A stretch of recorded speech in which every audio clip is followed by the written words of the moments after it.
시작하겠습니다.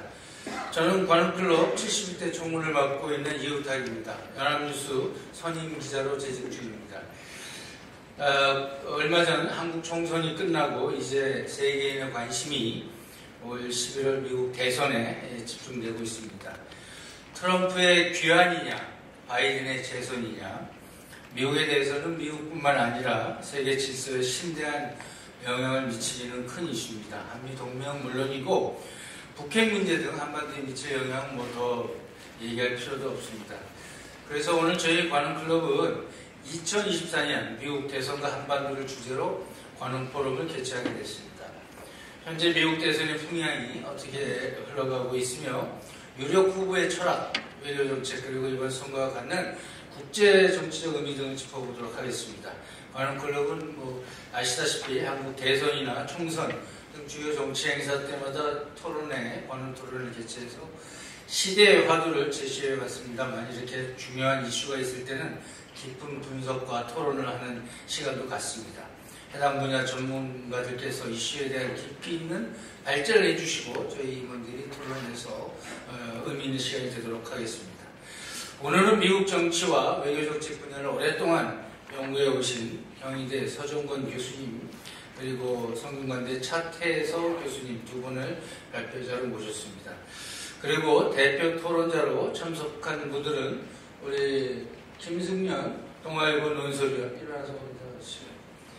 그리고 손재미 경향신문 논설위원 그리고 김태훈 세계일보 논설위원 10시부터 시작해서 가급적 11시 40분까지 저희가 주어진 시간 이제 진행하려고 하는데 지금 보시다시피 플로어에 많이 계신 저희 선배님들, 관훈클럽 선배님들 계시고 또 이번 이런 관훈 포럼 이런 주제를 한번 하자고 적극적으로 의견을 개진해 주신 우리 봉두환 선배님 계십니다. 그래서 우리 봉두환 선배님께서 오늘 또 의미 있는 시간 또 발제도 처음 이렇게 적극적으로 해주시고 그래서 오늘 행사에 좀 격려하고 축하하는 의미에서 간단하게 한 말씀 좀 해주셨으면 하겠습니다.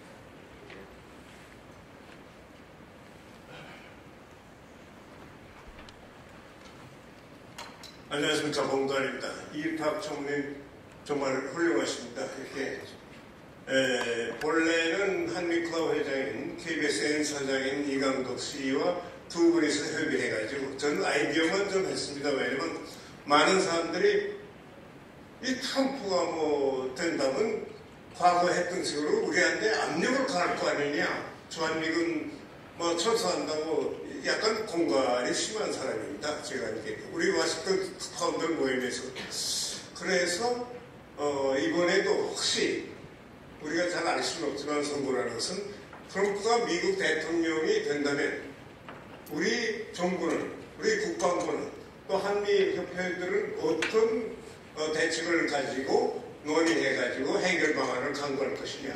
그래서 이강덕 씨를 통해서 한 말씀 드렸습니다. 그래서 우리 존경하고 사랑하는 우리 후배인 이렇게 총무께서 이걸 어렌지 했는데 그분을 위해서 나는 박수 한번 치고 그냥 내려가겠습니다. 말만.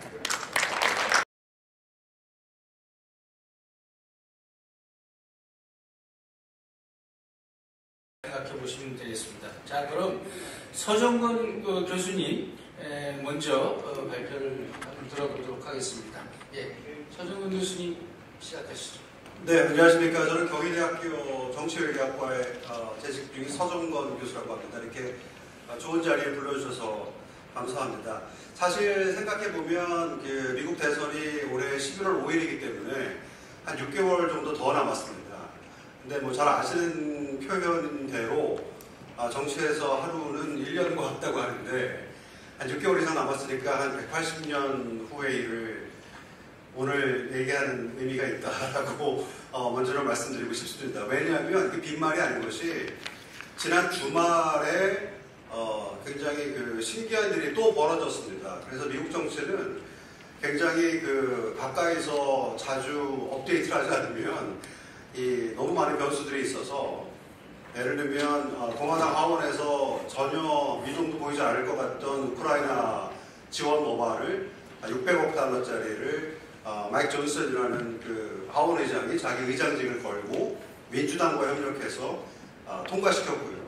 또 지금 미국 뉴욕 쪽에 있는 그 대학에서 소위 그 프로 팔레스타인 시위가 엄청 지금 발생하고 있어서 지금 미국 그 전국에 있는 대학에서 젊은 대학생들이 소위 그 친 팔레스타인 이런 쪽의 시위가 지금 생기고 있습니다. 그래서 이런 것들 생각해 보면 지금 6개월 이상 남은 미국 대선을 어디까지 저희가 예측할 수 있는지는 조금 모르겠지만 일단 드리고 싶은 말씀은 그럼에도 불구하고 미국은 제가 공부해 보면 선거의 나라라고 할 수 있습니다.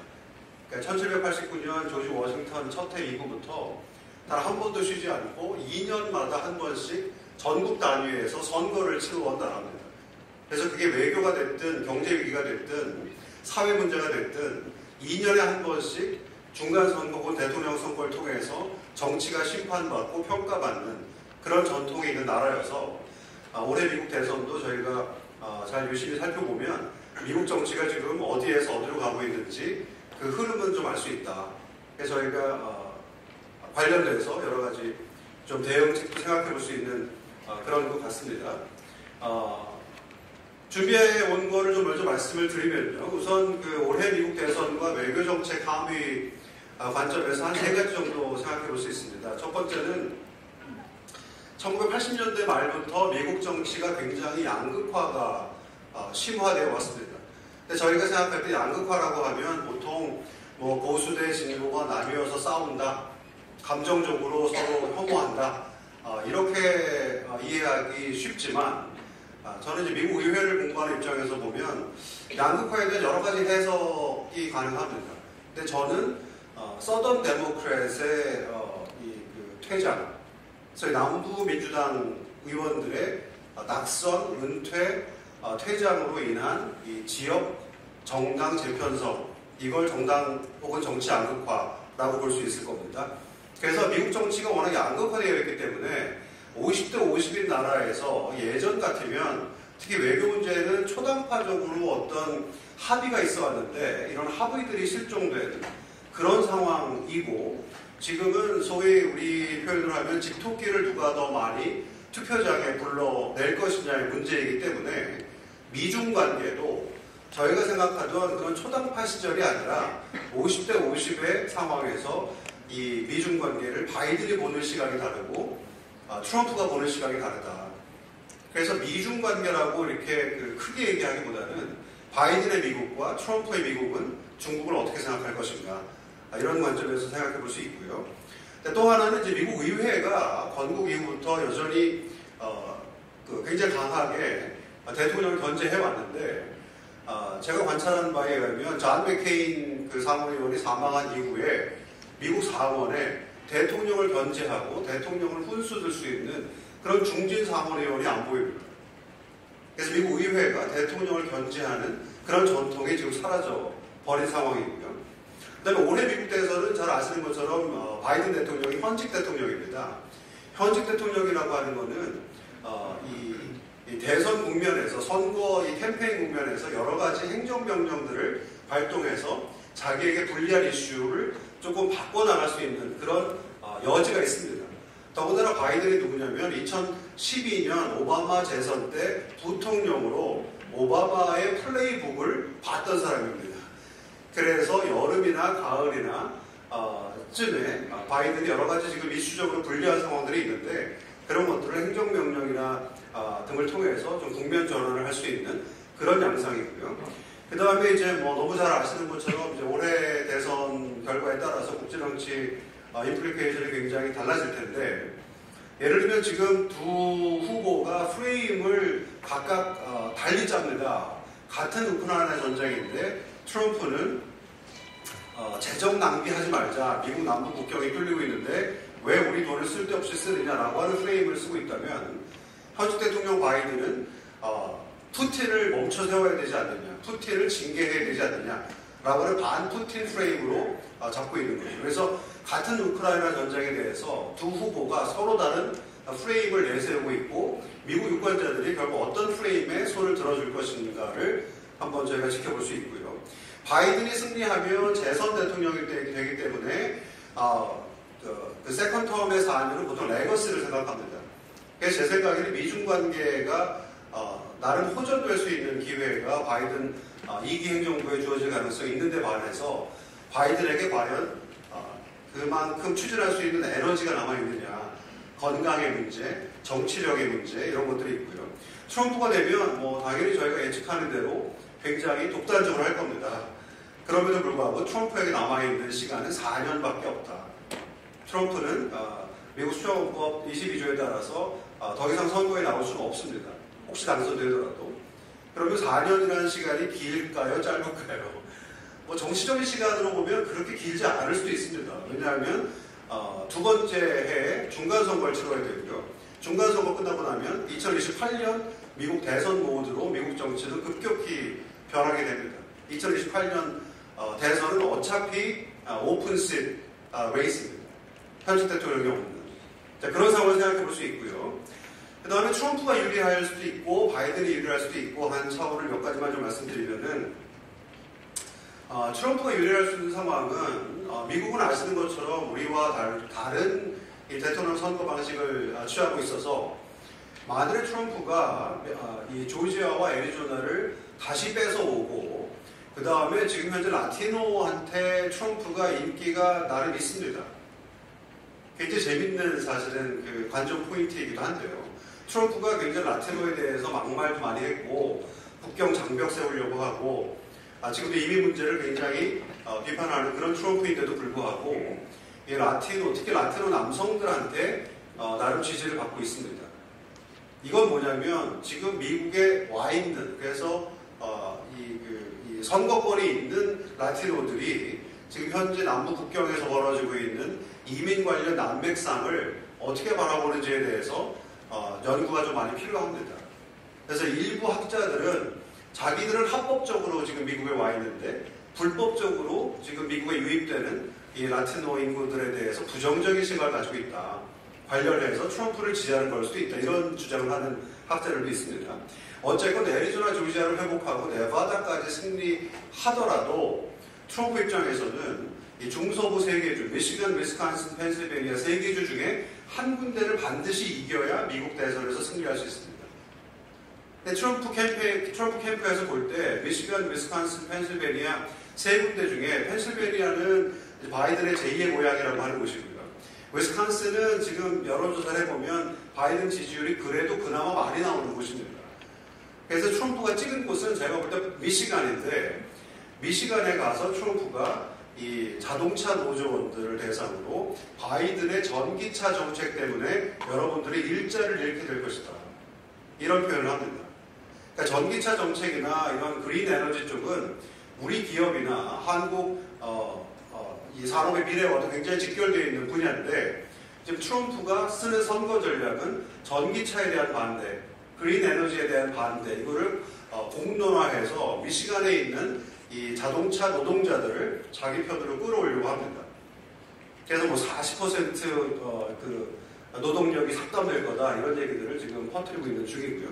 인티시애즘으로 보면 소위 열정, 너무 열심히 이 사람 찍겠다라고 하는 관점에서 보면 역시 트럼프 쪽에 그런 열정들이 이렇게 있어 보입니다.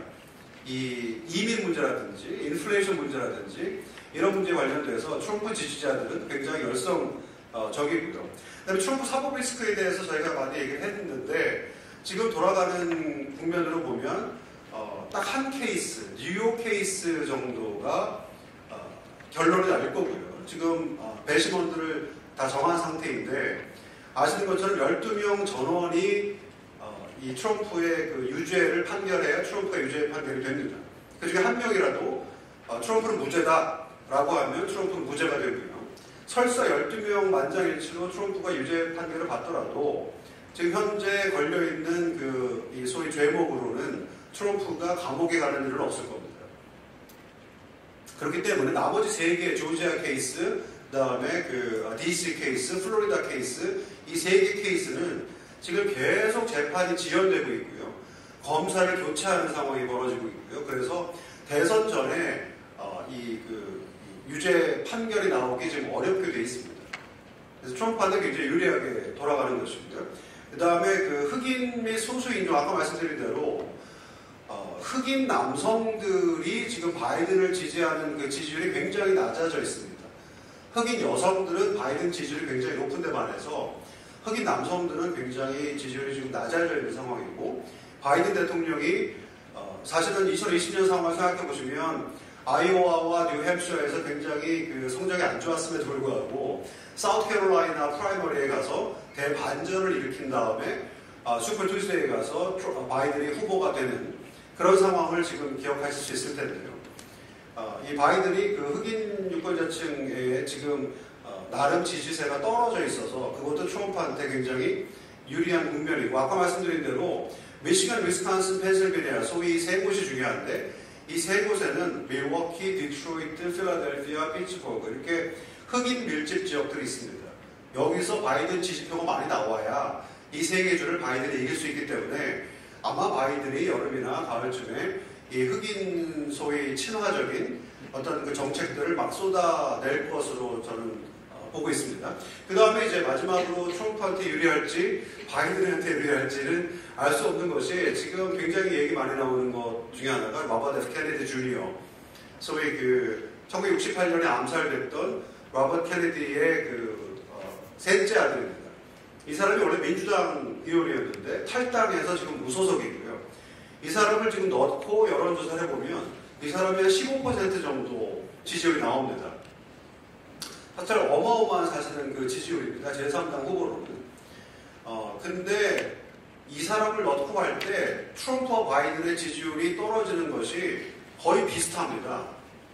어느 한쪽에 기울게 유리하거나 불리하거나 이런 국면이 아니라는 것이 좀 신기한 상황이고요. 사실 트럼프한테 그나마 다행인 것은 한 달, 두 달 전쯤만 해도 이 로버트 F 케네디 주니어가 리버테리안 파티라 그래서 미국의 자유당이 있는데 거기 대선 후보로 나올 가능성이 있다라고 하는 기사들이 막 쏟아져 나왔었어요. 미국은 무소속 후보는 이 소위 투표용지에 이름을 올리기가 굉장히 어렵습니다. 각 주마다 규정이 다르고요. 각 주마다 이 소위 사인을 받아야 돼요, 유권자들의. 그래서 캘리포니아 같은 경우는 20만 명 이상 받아야 되고요. 뭐 텍사스도 굉장히 까다롭고 해서 현재는 이 사람이 이 투표용지에 이름을 올린 주는 유타주 한 곳입니다. 그러니까 무소속이면 어려운데 정당 후보면 굉장히 쉬워집니다. 그래서 리버테리언 파티 후보로 갈 가능성이 있었는데 지금 최근 나오는 뉴스로는 리버테리언 파티로는 안 간다. 그리고 자기가 대신 정당을 만들겠다. We the People 파티라고 하는 것을 만들겠다라고 이제 언론에 나오고 있는 상황이고요. 만약 리버테리언 파티로 나왔으면 트럼프 표를 굉장히 잠식했을 가능성이 있습니다. 리버테리언 파티는 굉장히 보수 유권자들이 좋아하는 정당이기 때문에요. 네. 자, 그래서 트럼프가 유리한 거 관련돼서 결정적으로는 이 경제 문제입니다. 결국에는 아무리 인플레이션 레이트이 9%에서 3%로 떨어졌다고 해도 팬데믹 이후에 미국 물가가 워낙 높아져 있는 상황이고 이 물가 상승률입니다. 9% 3% 하는 얘기는 이미 높아져 있는 게 떨어졌다는 얘기가 아니고요. 이미 높아져 있는데 거기서 9% 비율로 더 올라갈 것이냐 3% 비율로 더 올라갈 것이냐 그 차이를 얘기하는 거라서 처음에는 바이든이 캠페인 시작할 때 바이드노믹스 얘기를 했습니다. 지금은 안 합니다. 괜히 바이드노믹스 얘기했다가 후폭풍만 생기기 때문에 경제 얘기는 더 안 하는 상황인데 그럼에도 불구하고 미국 경제가 지금 좋아지고 있습니다. 여러 가지 지표상. 근데 문제는 뭐냐면 지금 제가 굳이 여기 로널드 레이건의 1982년, 84년 상황을 가져온 것이 82년부터 미국 경제가 점차 나아지기 시작했고 실업률이 떨어졌기 때문에 레이건은 그 틈을 타서 메시지를 발동합니다. Stay the course. 뭐 우리 식으로 하면 나를 따르라 이 정도 되겠죠. 같이 갑시다. 좋아집니다. 기다려봅시다. 라고 하는 그런 정치적 메시지를 통해서 나아지는 경제 상황을 자기 것으로 만드는 거죠. 그래서 1984년 대선에서 압승합니다. 근데 현재 바이든한테 이런 좋아지는 경제에 대한 바이든 특유의 메시지가 있을까요? 잘 안 보입니다. 결국 트럼프한테 유리한 국면일 수 있고요.